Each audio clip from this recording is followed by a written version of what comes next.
একদিন এক টেলিভিশনে বিজ্ঞাপন প্রচারিত হয়েছিল 99 টাকায় সোফায় শুয়ে থাকা অবস্থায় একজন ব্যক্তি তাদের সমস্ত চাহিদা পূরণ করতে পারে। লোকটি তৎক্ষণাৎ নাম্বারটি ডায়াল করে এবং 1 সেকেন্ড পরে একজন কর্মী ছুটে এসে তাকে দড়িটি দেওয়ালে সেট করে দিল। তারপর রেফ্রিজারেটরের পর একটি লম্বা দড়ি লোকটির সামনে রাখা হলো। কৌতূহলী হয়ে লোকটি দড়িটি টেনে নিল এবং অবাক হয়ে রেফ্রিজারেটর সক্রিয়ভাবে খুলে গেল আর জিনিসপত্রগুলি বাইরে বেরিয়ে এলো। খালি বোতলগুলি কোথায় রাখবে? লোকটি উঠতে চাইলো না। তারপর টিভিতে খবর আসতে শুরু করলো যে মাত্র একটি ফোন কলের সাথে সাথে একটি ঝুলন্ত ডাস্টবিন ইনস্টল করা হবে। লোকটি আর একটি ফোন করলো এবং শীঘ্রই একজন কর্মী ডাস্টবিন নিয়ে এসে পৌঁছালো আর একটি দড়ি বেঁধে দিল। লোকটি উত্তেজিত হয়ে এটি টানে আনলো এবং ট্র্যাশ ক্যানটি তার সামনে উপস্থিত হলো।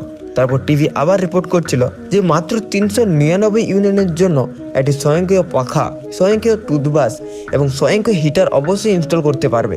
লোকটি অপেক্ষা করতে না পেরে ফোন করলো। শীঘ্রই ঘরে 10টিরও বেশি দড়ি ছিল এবং সে একটু চিন্তামুক্ত জীবনযাপন করছিল।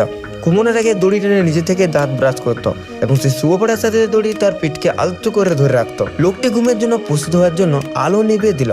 হঠাৎ আলো আবার জ্বলে উঠলো এবং সে টেলিভিশনটি নিভে দেওয়ার চেষ্টা করলো, কিন্তু যতই চেষ্টা করুক না কেন সে পারলো না। নিজের চেষ্টা করার ছাড়া আর কোনো উপায় ছিল না, কিন্তু অনেক দেরি হয়ে গেছিল। ইতিমধ্যে তার উপর নজরদারি স্থাপন করেছিল এবং তার শরীর দড়ি দ্বারা নিয়ন্ত্রিত ছিল। আর লোকটি কিছু করার আগেই তার সব টাকা নিয়ে দড়িতে আটকে দিল।